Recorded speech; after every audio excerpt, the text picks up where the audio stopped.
أعوذ بالله من الشيطان الرجيم بسم الله الرحمن الرحيم وإذ قال إبراهيم رب اجعل هذا بلدا آمنا وارزق أهله من الثمرات من آمن منهم بالله واليوم الآخر قال ومن كفر فأمتعه قليلا ثم أضطره إلى عذاب النار وبئس المصير صدق الله العظيم۔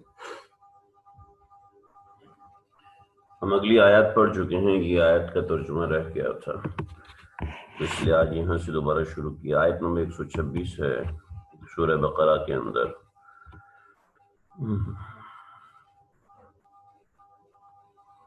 وَإِذْ قَالَ إِبْرَاهِيمُ رَبِّ اجْعَلْ هَذَا بَلَدًا آمِنًا۔ پیچھے ساری بات ہو چکی ہے، حضرت ابراہیم علیہ السلام کا بیت اللہ بنانے کے حوالے سے ساری بات ہم ذکر کر چکے، پڑھ چکے ہیں۔ جیسے کہ ذکر کیا تھا کہ ہم تفسیر میں نہیں جا رہے، ہم محض نفس قرآن کا ترجمہ پڑھ رہے ہیں، اور ترجمہ کس طریقے سے بنتا ہے بس ان چیزوں کو ہم دیکھ رہے ہیں۔ چنانچہ وَإِذْ قَالَ إِبْرَاهِيمُ رَبِّ اجْعَلْ هَذَا بَلَدًا آمِنًا، حضرت ابراہیم علیہ السلام نے گھر بنانے کے بعد، اللہ رب العزت کا گھر بنانے کے بعد جو دعائیں کی، تو ان دعاؤں کے اندر جو آگے کی دعائیں ہیں وہ تو ہم پڑھ چکے ہیں۔ وَيَرْفَعُ إِبْرَاهِيمُ الْقَوَاعِدَ، نہیں، اس دعاؤں کے اندر کچھ دعائیں ہم پڑھ چکے ہیں، کچھ باقی ہیں، انشاءاللہ آج ان کو پڑھیں گے۔ آیت نمبر 126 ہماری رہ گئی تھی، چنانچہ ہم اس کو آج یہاں سے شروع کریں گے۔ وہی اور جب اس کا ترجمہ میں بتا چکا ہوں۔ قال ابراہیم، حضرت ابراہیم علیہ السلام نے اللہ سے دعا کی۔ کیا دعا کی؟ ربی، اے میرے پروردگار، اجعل، بنا دیجئے، ھذا بلدن، اس شہر کو، آمنا، امن والا، ورزق اہلہ من الثمرات، اور اس کے رہنے والوں کو، اہلہ، اس کے رہنے والے، کہتے ہیں اہل محلہ، محلے کے رہنے والے، ورزق اہلہ، اس کے رہنے والوں کو روزی دیجئے، من الثمرات، پھلوں میں سے۔ بعضی حضرات نے کہا ہے کہ اگر حضرت ابراہیم علیہ السلام یہاں پر اللہ سے گوشت کی دعا بھی کر دیتے تو اللہ رب العزت ان کو گوشت بھی عطا کر دیتے، لیکن حضرت ابراہیم علیہ السلام نے پھلوں کی درخواست کی تو اللہ رب العزت نے آج بھی عرب میں ہر قسم کا پھل فراوانی سے لایا ہوا ہے۔ بعض حضرت نے کہا من الثمرات کا مطلب ہے محنت کا ثمرہ، مطلب یہ ہے کہ روزی اللہ رب العزت کھلی کر دے، چنانچہ اللہ رب العزت نے روزی اہل عرب کی کھلی کی ہے، یعنی ان کی بڑھا دی ہے روزی، اس کا ذکر ہے۔ لیکن برحال جو بھی بات ہے وہی اصل ثمرات کا امام ابو حنیفہ فرماتے ہیں کہ جب ایک لفظ کا معنی واضح ہو تو اس کا کوئی دوسرا معنی بلا وجہ نہیں لیا جاتا، لہذا ثمرات کا مطلب پھل ہوتا ہے تو پھلوں ہی کو مراد لیا جائے گا۔ وَارْزُقْ أَهْلَهُ مِنَ الثَّمَرَاتِ، اور ان کے اہل کو، یہاں کے رہنے والوں کو آپ روزی دیجئے پھلوں میں سے، ان کو من آمن منہم باللہ، ان میں سے جو لوگ اللہ پر اور آخرت کے دن پر ایمان لے کے ہیں ان کو روزی دیجئے، جو ایمان نہ لائیں تو ان کی روزی مت بڑھائیے۔ قال تو اللہ رب العزت نے اس کو جواب دیا، یا خود حضرت ابراہیم علیہ السلام نے اس کے اندر کہا، لیکن راجع یہ ہے کہ اللہ رب العزت نے کہا قال، کہ جو ایمان تو لائے گا ٹھیک ہے ان کو تو ہم دیں گے، قال، اللہ نے فرمایا ومن کفر، اور جو کفر کرے گا تو کیا ہوگا، فأمتعہ قلیلا، تو اس کو تھوڑا سا لطف اٹھانے کا موقع دوں گا۔ فأمتعہ کا مطلب ہے لطف اٹھانے کا موقع دوں گا، قلیلا کا مطلب تھوڑا سا، تو تھوڑا سا لطف اٹھانے کا موقع دوں گا، ثم اضطرہ الی عذاب النار، پھر میں اس کو کھینچوں گا عذاب آگ کی طرف، آگ کے عذاب کی طرف، اور وہ آگ کا عذاب پہ مزے کا نہیں ہے، وبئس المصیر، یہ بہت ہی برا ٹھکانہ ہے، بہت ہی برا ٹھکانہ ہے۔ یہ اس آیت کا ترجمہ ہو گیا۔ اس کے بعد ہم آگے کی دو آیتیں پڑھ چکے ہیں، اور یہ اگلی آیت، ہم اس آیت کو بھی ترجمے کے حساب سے پڑھ چکے ہیں، لیکن اس کے اندر بڑی ضروری بات تھی، وہ میں جرز کرنی تھی۔ ربنا وبعث فیہم رسولا منہم، اے پروردگار، اے ہمارے پروردگار، وبعث، آپ مبعوث فرمائیے، فیہم، ان کے اندر، رسولا، ایک رسول کو، منہم، جو کہ انہی میں سے ہو۔ اللہ ربنا وابعث فیہم رسولا منہم، ایک رسول ان کے اندر مبعوث فرمائیے جو کہ انہی میں سے ہو۔ یہاں پر آپ اگر تھوڑی عربی سے واقفیت رکھتے ہوں گے تو آپ کو اشکال ہوگا کہ رسولن کا مطلب کوئی بھی رسول ہوتا ہے، تو یہاں پر رسولن سے کوئی ایک رسول کیسے ترجمہ کیا جا رہا ہے؟ تو وبعث کی وجہ سے کیا جا رہا ہے کہ وبعث، بعثت فرمائیے، تو وبعث جو ہے وہ واحد کے لیے آتا ہے، زیادہ کے لیے زیادہ کا صیغہ آتا ہے، جمع کا صیغہ آتا ہے۔ منہم جو کہ انہی میں سے ہو، من تبعیضیہ یعنی انہی میں سے، یعنی ایک نبی آئے گا، یتلو علیہم آیات کا، جو ان کے اوپر آپ کی آیات کی تلاوت کرے گا، وَيُعَلِّمُهُمُ الْكِتَابَ اور ان کو قرآن کی تعلیم دے گا، والحکمت اور تعلیم حکمت کرے گا، وَيُزَكِّيهِمْ اور ان کا تزکیہ کرے گا۔ تو اب سمجھیں یہ چار باتیں بعثت نبوت کے مقاصد میں سے، قرآن کی تلاوت قرآن کی ضرورت، تعلیم قرآن کی اہمیت، تعلیم حکمت اور تعلیم تزکیہ نفس۔ یہ چار چیزیں نبی کریم صلی اللہ علیہ وسلم کی بعثت کا مقصد تھا۔ آپ کے آنے کا مقصد ان چار چیزوں کی تکمیل تھی۔ تو آپ علیہ السلام نے ان چار چیزوں میں محنت کی ہے اور آپ علیہ السلام ان چار چیزوں میں کامیاب رہے۔ اب دیکھیں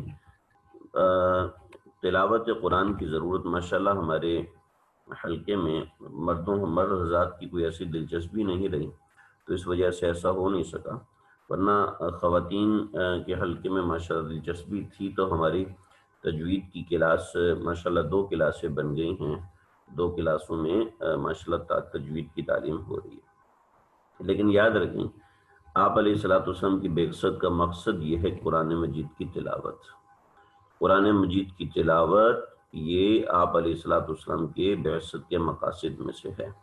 چنانچہ اپنے معمول کے اندر ایسی تلاوت رکھیں کہ جس کا ناغہ ہرگز نہ ہو، یعنی روزانہ کے معمولات کے اندر کچھ قرآن مجید کی تلاوت اپنے معمول میں شامل رکھیں۔ اگر قرآن مجید کی تلاوت معمول میں شامل نہیں ہوگی تو یہ بہت نقصان کی بات ہے، یہ بہت ہی بڑے نقصان کی بات ہے، کیونکہ بعثت نبوت کے مقاصد میں سے پہلا مقصد یہی ہے کہ تلاوت قرآن کی تعلیم کی جائے۔ چنانچہ آپ صلی اللہ علیہ وسلم تلاوت قرآن کی تعلیم کے لیے خاص طور پر مبعوث ہوئے، یہ پہلا مقصد تھا۔ تو آپ خود سمجھ لیں قرآن کی تلاوت کتنی اہم ہے، ہم تفصیل میں نہیں جاتے کہ اس کی کیا فضائل ہیں، ایک حرف پہ کتنی نیکیاں ہیں وغیرہ وغیرہ۔ بہت سی روایات ہیں، بہت سی احادیث ہیں، بہت سے واقعات ہیں، اس موضوع پہ کتابیں لکھی گئی ہیں۔ نمبر 1۔ نمبر 2، تعلیم قرآن، یہ جو ہم کر رہے ہیں یہ تعلیم قرآن ہے۔ آپ صلی اللہ علیہ وسلم تعلیم قرآن کے لیے بھی تشریف لائے تھے۔ ہمارے بہت لوگ ایسے ہیں کہ زندگیاں گزر جاتی ہیں، قرآن مجید کا ترجمہ نہیں آتا۔ ترجمہ نہ آئے کوئی بات نہیں، لیکن مطلب پتہ ہونا چاہیے۔ فَبِأَيِّ آلَاءِ رَبِّكُمَا تُكَذِّبَانِ کا جیسے ہمیں مطلب پتہ ہوتا ہے، ترجمہ ہمیں لفظ بہ لفظ نہیں آتا، لیکن پتہ ہوتا ہے کہ فَبِأَيِّ آلَاءِ رَبِّكُمَا تُكَذِّبَانِ میں اللہ نے ہم سے شکوہ فرمایا۔ پھر اسی طریقے سے الحمدللہ رب العالمین، ترجمہ ہمیں نہیں آتا لیکن مطلب پتہ ہونا چاہیے، اس میں اللہ کی تعریف ہو رہی ہے۔ رحمان الرحیم سے کیا مراد ہے، مالک یوم الدین سے کیا مراد ہے، مالک یوم الدین اللہ کی ذات مراد ہے۔ ایاک نعبد و ایاک نستعین میں کیا مراد ہے، ترجمہ لفظ بہ لفظ نہ آتا ہو۔ آپ کو بھی ابھی تک لفظ بہ لفظ ترجمہ نہیں آتا ہوگا، لیکن مسئلہ یہ ہے کہ کم از کم آپ کو پتہ چل رہا ہے کہ قرآن مجید میں ہے کیا، آپ جانتے ہیں کہ قرآن مجید میں کیا چیز ہے، آپ کو وہ چیز سمجھ میں آ جائے گی۔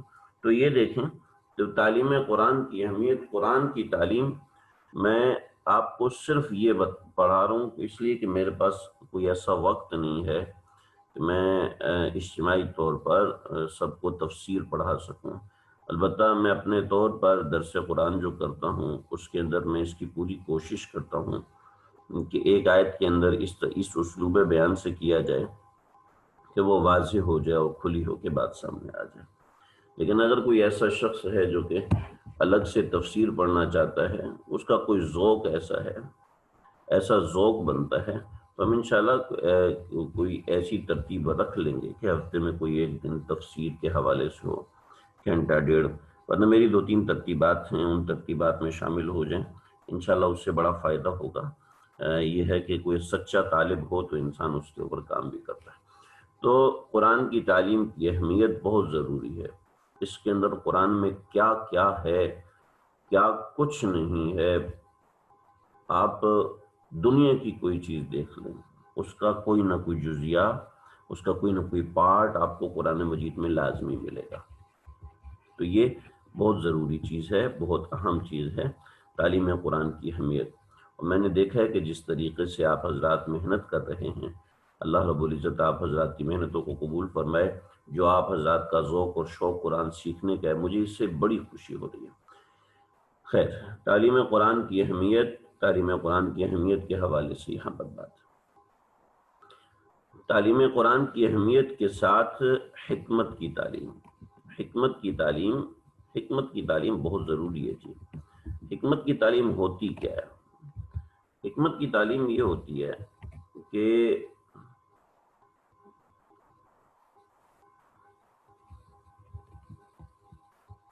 شرعی مسائل اور اس کی علتیں، یعنی شرعی مسائل کی وجوہات کیا ہیں، تبلیغ دین کے اصول کیا ہیں، قرآن کی تعلیم کے اصول کیا ہیں۔ آپ کسی کو تبلیغ کرنا چاہتے ہیں تو اس کے اصول کیا ہیں۔ حضرت علی رضی اللہ تعالیٰ عنہ، اس کو سمجھانے کے لیے بتا رہا ہوں، تفسیر نہیں کر رہا۔ حضرت علی رضی اللہ تعالیٰ عنہ نے ایک شخص کو دیکھا کہ وہ لوگوں میں تعلیم کر رہا تھا۔ حضرت علی رضی اللہ تعالیٰ عنہ نے ان سے فرمایا کہ آپ کو ناسخ اور منسوخ کے بارے میں علم ہے؟ کہنے لگے نہیں، مجھے علم نہیں ہے۔ تو ارشاد فرمایا کہ تم خود بھی گمراہ ہو اور تم لوگوں کو بھی گمراہ کر رہے ہو۔ سمجھ رہے ہیں جی؟ تم خود بھی گمراہ ہو، تم لوگوں کو بھی گمراہ کر رہے ہو۔ آج کل بہت سے ایسے لوگ ہیں جن کے اندر عقل اور فہم اتنی زیادہ ہے، تجربہ اتنا زیادہ ہے، تو ان کے اپنے اندر فوقیت اتنی آ جاتی ہے، حب جا اتنا آ جاتا ہے کہ وہ اپنے آپ کو بڑے بڑے علماء سے قابل سمجھنے لگتے ہیں، بڑے بڑے علماء سے زیادہ بڑھنے لگتے ہیں، اور اپنے نام کے ساتھ بڑے بڑے القابات لگاتے ہیں، اور اگر القابات نہ لگائیں تو اپنے آپ کو ایسا سمجھتے ہیں کہ میں یہ کام کروں۔ بایزید بسطامی رحمۃ اللہ علیہ کے پاس ایک صاحب آئے، کہنے لگے حضرت آپ دعا کیجئے میں آپ کی طرح ہو جاؤں۔ فرمایا اللہ کی قسم میں دعا نہیں کروں گا، اللہ کی قسم میں یہ بد دعا ہرگز نہیں کروں گا۔ کہ ان کو دین پھیلانے کا طریقہ آتا تھا۔ مسئلہ یہ ہے کہ دین پھیلانے کے اندر 85 ایسی چیزیں آتی ہیں کہ انسان وہ محض پڑھنے سے نہیں سمجھ سکتا، اس کو اس کے لیے پاپڑ بیلنے پڑتے ہیں، محنتیں کرنی پڑتی ہیں، اپنے آپ کو گرانا اور مٹانا پڑتا ہے، پھر حکمت کی تعلیم ہوتی ہے، پھر حکمت سمجھ میں آتی ہے۔ بہت باتیں ہیں اس کے اندر، میں تفصیل میں نہ چلا جاؤں، اسی ڈر سے میں مختصر کر رہا ہوں، لیکن بات مجھے سمجھانا ضروری ہے۔ ہمارے اکابر میں ہیں امام ابو حنیفہ رحمۃ اللہ علیہ۔ مسئلہ یہ ہے کہ ہم میں 2-4 مسئلے آتے ہیں، ہم 2-4 کورس کر لیتے ہیں تو ہم خود کو عالم سمجھنے لگتے ہیں، اور ہم خود کو اتنا بڑا سمجھنے لگتے ہیں کہ ہم چما دیگر نیست، کہ ہمارے علاوہ تو کوئی دوسرا ہے ہی نہیں۔ اور ہوتا یہ ہے کہ جناب میں یہ سعادت حاصل کرنا چاہ رہا ہوں، ساری حب جا بھری ہوتی ہے، ساری اپنی تعریفیں بھری ہوتی ہیں، اپنی عقل بھری ہوتی ہے، حقیقت اس کی کچھ نہیں ہوتی سوائے دھوکے کے علاوہ وہ کچھ بھی نہیں ہوتا۔ مزاج میں بدگمانیاں پیدا ہونا شروع ہوتی ہیں، اعمال میں کمیاں ہونا شروع ہوتی ہیں، تو یہی قرآن اس کے لیے اتنا بڑا حجاب بن جاتا ہے، ایک دیوار بن جاتا ہے راہ الہی میں۔ ہم نے برباد ہوتے دیکھا لوگوں کو، تباہ ہوتے دیکھا لوگوں کو، یہی قرآن بہت بڑا حجاب بن جاتا ہے۔ وہ یہ سمجھتے ہیں جب تک حکمت کی تعلیم نہیں ہوتی۔ میں بتایا تھا امام ابو حنیفہ رحمۃ اللہ علیہ کے پاس ایک شخص آتے تھے، اور وہ حضرت عثمان رضی اللہ تعالیٰ عنہ کو یہودی کہتے تھے۔ امام ابو حنیفہ، بہت سے لوگوں نے ہو سکتا ہے نام نہ سنا ہو تو اس لیے میں نے لکھ دیا۔ تو وہ حضرت عثمان رضی اللہ تعالیٰ عنہ کو یہودی سمجھتے تھے، کہتے تھے حضرت عثمان یہودی ہیں۔ تو امام ابو حنیفہ سے بہت سے لوگوں نے کہا کہ آپ کی مجلس میں آتے ہیں، آپ ان سے کہیے، آپ ان سے کہیے۔ پر میں کیسے کہہ سکتا ہوں، میں کس طرح کہہ سکتا ہوں؟ ظاہری بات ہے ہمارے پاس جو شخص آتا ہے ہم اس کو کبھی حقیر نہیں سمجھ سکتے، ہم اس کو کبھی چھوٹا نہیں سمجھ سکتے کہ وہ ہمارے لیے مقدس ہے، ہمارے لیے محترم ہے، ہم اس کو ایسا نہیں سمجھ سکتے۔